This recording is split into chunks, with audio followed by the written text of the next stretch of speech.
हम पढ़ रहे हैं 12th स्टैंडर्ड का इकोनॉमिक्स न्यू सिलेबस और आज हम करने जा रहे हैं रिवीजन आर पार, तभी तो होगा एग्जाम में चमत्कार। जी हां दोस्तों, chapter number 3A demand analysis एक बहुत महत्वपूर्ण चैप्टर है और बोर्ड एग्जाम के लिहाज से कई आंसर्स इस चैप्टर में से पूछे जा सकते हैं। तो आज इसी चैप्टर का एक और इंपॉर्टेंट क्वेश्चन हम करने जा रहे हैं जिसका नाम है डिटर्मिनेंट्स ऑफ डिमांड, यानी फैक्टर्स अफेक्टिंग डिमांड। तो दोस्तों, अगर आप इस चैनल पर नए हैं तो जरूर इसे सब्सक्राइब कीजिए, बेल आइकन दबाइए, क्योंकि यहां आपको लगातार इकोनॉमिक्स, ओसीएम और इंफॉर्मेशन टेक्नोलॉजी के वीडियोस मिलते रहेंगे।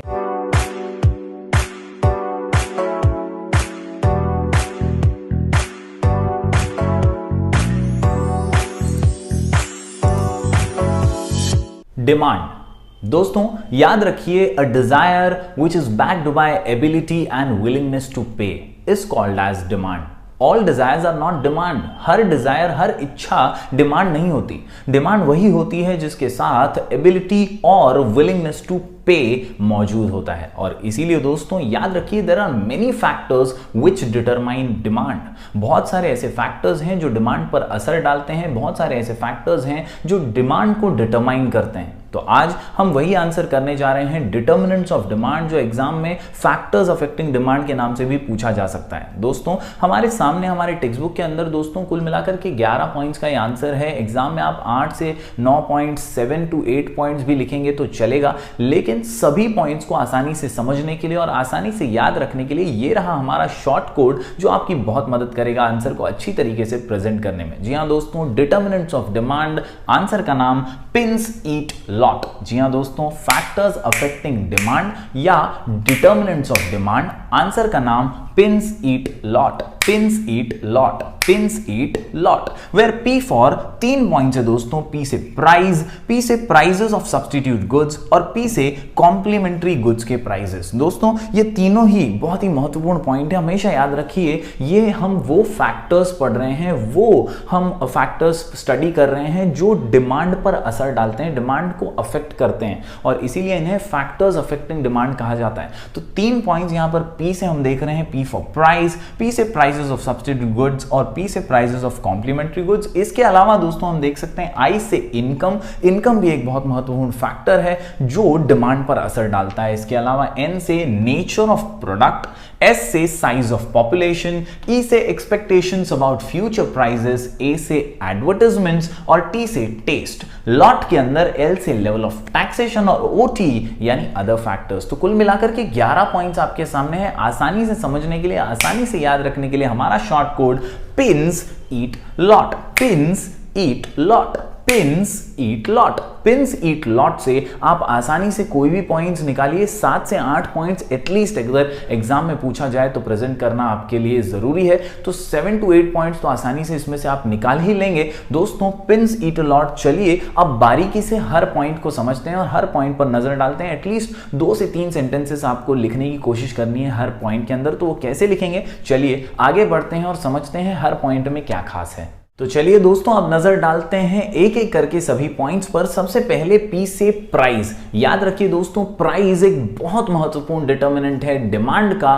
Factor affecting demand, one of the most important factor is P for price. याद रखिए दोस्तों, price determines demand to a large extent, determines demand to a large extent, determines demand to a large extent, यानी सबसे ज्यादा अगर demand पे कोई असर डालता है तो वो प्राइस होता है। कई बार आम धारणा होती है कंज्यूमर की, आमतौर पर ये ऑब्जर्व किया गया है कि कंज्यूमर ज्यादा खरीदता है, ज्यादा डिमांड करता है जब सस्ते में मिल रहा है, और वाइस वर्सा, यानी जब महंगा है तो वो कम डिमांड करता है। तो ये आमतौर पर ऑब्जर्वेशन है कि price determines demand up to large extent. इसके अलावा अगर बात करें दोस्तों प्राइसेस ऑफ सब्स्टिट्यूट गुड्स की, तो याद रखिए दोस्तों, अगर कोई प्रोडक्ट जो आपके प्रोडक्ट का एग्जैक्ट सब्स्टिट्यूट है और वो सस्ते दामों में मिल रहा है, तो लोग सोचेंगे कि भैया मैं चीपर सब्स्टिट्यूट परचेज करूं देन द अदर वन, जो महंगा मिल रहा है। तो जो महंगा मिल रहा है उसके बदले में जो सस्ता सब्स्टिट्यूट है वो खरीदना लोग पसंद करेंगे, और इसीलिए प्राइजेस ऑफ सब्स्टिट्यूट गुड्स जैसे शुगर, जैगरी, ये बेसिक एग्जांपल है दोस्तों, याद रख लीजिएगा, टेक्स्ट बुक में अंडरलाइन कर लीजिएगा। शुगर और जैगरी, अगर शुगर के प्राइजेस राइज हो जाते हैं तो लोग सोचेंगे कि हम जैगरी जो सस्ते में मिल रही है उसी से काम चला लें। इसके अलावा दोस्तों अगर बात करें तीसरे पॉइंट की, प्राइजेस ऑफ कॉम्प्लीमेंट्री गुड्स, तो ये वो गुड्स होते हैं जो एक दूसरे को कॉम्प्लीमेंट करते हैं, यानी इनकी डिमांड अक्सर साथ में होती है, जैसे कार और फ्यूल, इसके अलावा मोबाइल और सिम कार्ड। तो अगर किसी एक के प्राइस में बढ़ोतरी होती है तो दूसरे के डिमांड पर भी असर पड़ सकता है, और इसीलिए तीनों ही पॉइंट्स हैं सबसे important factors affecting demand. P से प्राइस ऑफ सब्स्टिट्यूट गुड्स, और पी से प्राइसेस ऑफ कॉम्प्लीमेंट्री गुड्स। चलिए अब बात करते हैं अगले दो डिटर्मिनेंट्स की, आई से इनकम और एन से नेचर ऑफ प्रोडक्ट। जी हाँ दोस्तों, आई से इनकम की जब बात आती है तो याद रखिए इनकम ज्यादा तो डिमांड ज्यादा, इनकम कम डिमांड कम। बहुत ही बेसिक है दोस्तों, जब आपके पास पैसे ज्यादा होंगे, आपकी इनकम ज्यादा होगी तो आप डिमांड करने से हिचकिचाएंगे नहीं, डरेंगे नहीं, आप बिंदास चीजें खरीदेंगे, आपकी परचेजिंग पावर, जी हाँ दोस्तों, परचेजिंग पावर इंक्रीज हो जाएगी, और इसीलिए इनकम ज्यादा तो डिमांड ज्यादा, इनकम कम डिमांड कम। साथ ही साथ अगर बात करें दूसरे फैक्टर की, नेचर ऑफ प्रोडक्ट, तो दोस्तों याद रखिए अगर प्रोडक्ट का नेचर है कि वो नेसेसिटी है, वो जरूरत है, उसका यूज अनअवॉइडेबल है, तो दोस्तों उसका प्राइस कुछ भी हो आपको वो खरीदना ही पड़ेगा। लेकिन अगर नेचर ऑफ प्रोडक्ट नेसेसिटी नहीं है, अवॉइड किया जा सकता है, तो शायद उसकी डिमांड हम ना करें। लेकिन अक्सर ये देखा जाता है कि जरूरत की जो चीजें होती है, जो नेसेसिटी बन जाती है ना, उसकी डिमांड पे आप कभी भी असर नहीं डाल पाएंगे, वो कांस्टेंट ही रहेगी, आप खरीदेंगे ही। जैसे ब्लड प्रेशर की दवाइयां, दोस्तों ये दवाइयां खरीदनी ही पड़ती हैं, ये महंगी भी हो तो भी जो पेशेंट्स हैं, ब्लड प्रेशर के मरीज हैं, वो इसे जरूर परचेज करेंगे। तो nature of product is also one of the most important determinant of demand, factors affecting demand. चलिए दोस्तों बढ़ते हैं आगे। कोई हिंदू तो कोई मुसलमान, कोई पढ़े गीता तो कोई पढ़े कुरान, अपना तो है बस एक ही अरमान की एक थाली में खाना खाए पूरा हिंदुस्तान। लेकिन दोस्तों साइज ऑफ पॉपुलेशन भी तो कोई चीज है, एक थाली में पूरे हिंदुस्तान को खाना खिलाना बहुत मुश्किल ही नहीं, नामुमकिन साबित होता है। कहीं ना कहीं दोस्तों याद रखिए size of population matters a lot, और ये बहुत मायने रखता है कि अगर पॉपुलेशन ज्यादा है तो डिमांड भी ज्यादा होगी, आप एक ही थाली में सभी का डिमांड फुलफिल नहीं कर पाएंगे, और इसीलिए size of population is one of the most important determinant of demand. याद रखिए दोस्तों, पॉपुलेशन ज्यादा डिमांड ज्यादा, पॉपुलेशन कम डिमांड कम। तो इस प्रकार दोस्तों हम पढ़ रहे हैं फैक्टर्स अफेक्टिंग डिमांड यानी डिटर्मिनेंट्स ऑफ डिमांड। आंसर का नाम pins eat lot, pins eat lot, pins eat lot. P से प्राइस प्राइस, फिर प्राइसेस ऑफ सब्स्टिट्यूट गुड्स और प्राइसेस ऑफ कॉम्प्लीमेंट्री गुड्स। आई से इनकम, एन से नेचर ऑफ प्रोडक्ट और S से साइज ऑफ पॉपुलेशन। चलिए दोस्तों अब बढ़ते हैं आगे। ईट लॉट में ई से एक्सपेक्टेशंस अबाउट फ्यूचर प्राइसेस। दोस्तों याद रखिए जब हम एक्सपेक्ट करते हैं ना, तो याद रखिए एक्सपेक्टेशंस हर्ट। याद रखिए जब हम उम्मीद करते हैं कि फ्यूचर में प्राइस कम हो जाएगा तो हम अभी नहीं खरीदेंगे ये सोच के कि यार बाद में खरीदूंगा, सस्ता मिलने वाला है। अगर हम ये एक्सपेक्ट कर रहे हैं कि यार अभी ही खरीदना चाहिए, अभी सस्ता है, तो अभी की डिमांड हम इंक्रीज कर देंगे, बाद में नहीं खरीदेंगे ये सोच के कि महंगा है।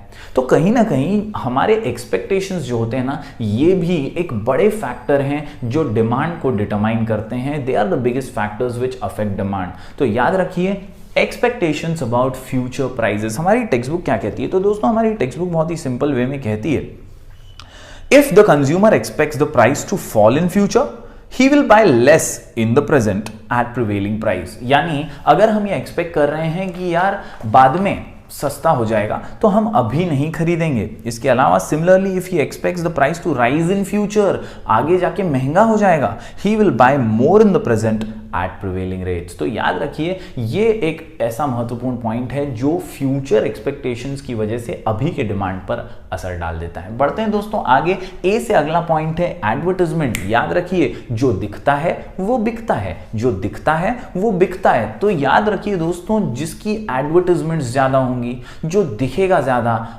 उसी को पब्लिक डिमांड करती है। कहीं ना कहीं ये एक आम मेंटालिटी बन चुकी है। कई ऐसे प्रोडक्ट्स हैं जो क्वालिटी में बहुत अच्छे हैं दोस्तों, लेकिन उनकी एड्स नहीं आती, हमें उनके बारे में पता नहीं है, हमें उनकी जानकारी नहीं है, तो हम उनकी डिमांड नहीं करते, उनकी डिमांड कम है। तो कहीं ना कहीं एडवर्टाइजमेंट भी एक बड़ा फैक्टर है जो डिमांड को डिटरमाइन करता है। That is why it is one of the biggest determinants of demand. Advertisement के बारे में हमारी टेक्स्ट बुक कहती है, advertisement, sales promotion scheme and effective salesmanship tend to change the preferences of the consumers and lead to demand for many products. For example, cosmetics, toothbrush, etc. जहाँ पे brand ambassadors होते हैं, बड़े नाम होते हैं, एडवर्टाइजमेंट टीवी वगैरह में आती है, तो हम अट्रैक्ट हो जाते हैं, हम वो चीज़ें खरीदते हैं, तो उस चीज़ की डिमांड बढ़ जाती है। तो एडवर्टाइजमेंट भी एक महत्वपूर्ण फैक्टर है। इसके अलावा दोस्तों अगर बात करें टी से, टेस्ट, जी हाँ दोस्तों, टेस्ट, हैबिट, प्रेफरेंसेस, ये कहीं ना कहीं ऐसे मुद्दे हैं जो डिमांड पर असर डालते हैं। आपको कोई चीज़ पहले टेस्ट में पसंद थी, आपका हैबिट था, आप वो चीज़ खरीदते थे, तो उसकी डिमांड आप ज़्यादा करते थे।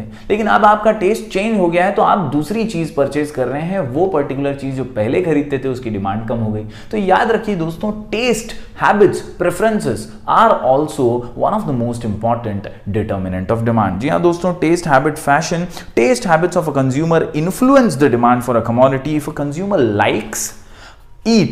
likes to eat chocolates or consume tea, he will demand more of them. Similarly, when a new fashion hits the market, कभी कोई नया फैशन आ गया मार्केट के अंदर, तो हम उसकी तरफ अट्रैक्ट होंगे और वो डिमांड करने लगेंगे। याद रखिए, similarly when a new fashion hits the market, the consumer demands that particular type of product. तो याद रखिए दोस्तों, EAT, eat के अंदर expectations about future prices, A से advertisement और T से taste। हम पढ़ रहे हैं दोस्तों determinants of demand, pins, eat, lot. आखिरी 2 पॉइंट्स है दोस्तों, एल से लेवल ऑफ टैक्सेशन, टैक्स, सरकारी पॉलिसीज। कहीं ना कहीं ये पॉलिसीज की वजह से भी चीजें महंगी या सस्ती हो जाती हैं। जैसे जीएसटी हमारा नया टैक्स आया, ये टैक्स की वजह से कुछ चीजें बहुत महंगी हो गई, कुछ चीजें बहुत सस्ती भी हो गई, और कहीं ना कहीं जो चीजें महंगी हुई होंगी उनकी डिमांड पर असर पड़ा होगा, जो सस्ती हुई हैं उनकी डिमांड बढ़ी भी होगी। तो इस प्रकार दोस्तों लेवल ऑफ टैक्सेशन या गवर्नमेंट पॉलिसीज जो होती है ना, ये भी डिमांड पर असर डालती हैं। और आखिर में अगर बात करें अदर फैक्टर्स की, तो ये सीजनल फैक्टर्स हैं, क्लाइमेटिक चेंजेस हैं, या हम कह सकते हैं कंडीशंस हैं वेदर के, या ऐसे सामाजिक या रीजनल जो प्रॉब्लम्स होते हैं वो भी अदर फैक्टर्स में आ सकते हैं। देखते हैं हमारी टेक्स्ट बुक क्या कहती है। सबसे पहले level of taxation, high rates of taxes on goods और services would increase the price of goods और सर्विसेज। साथ ही साथ this in turn would result in decrease in demand for goods और सर्विसेज, वाइस वर्सा। यानी जिनके ऊपर ज्यादा टैक्स है वो महंगी हो गई हैं, उनका डिमांड हो सकता है कम हो जाए, और जो सस्ती हो गई हैं हो सकता है उनकी डिमांड बढ़ जाए। तो level of taxation is also a determinant of demand, a factor which affects demand. आखिर में दोस्तों अदर फैक्टर्स, तो क्लाइमेटिक कंडीशंस हैं, चेंजेस इन टेक्नोलॉजी है, गवर्नमेंट पॉलिसी है, कस्टम्स एंड ट्रेडिशंस है। तो इस प्रकार दोस्तों उम्मीद करता हूं आप ये आंसर समझ पाए होंगे। फैक्टर्स अफेक्टिंग डिमांड, या हम कह सकते हैं determinants of demand, pins, eat, lot. उम्मीद करता हूं ये पॉइंट आप समझ पाए होंगे, आंसर को कैसे प्रेजेंट करना है समझ पाए होंगे। हर पॉइंट के अंदर 2 से 3 सेंटेंसेस लिखिए, और कम से कम 7 to 8 पॉइंट्स आप इस शॉर्ट कोड से निकाल लीजिए, तो आप आसानी से एग्जाम में मार्क्स स्कोर कर पाएंगे। हम मिलेंगे दोस्तों फिर एक बार रिवीजन आर पार के अंदर, इसी प्रकार एक नए वीडियो लाते हुए आपके लिए। आप इसी तरह आपका प्यार बरसाते रहिए, सपोर्ट कीजिए। Do like, share and subscribe.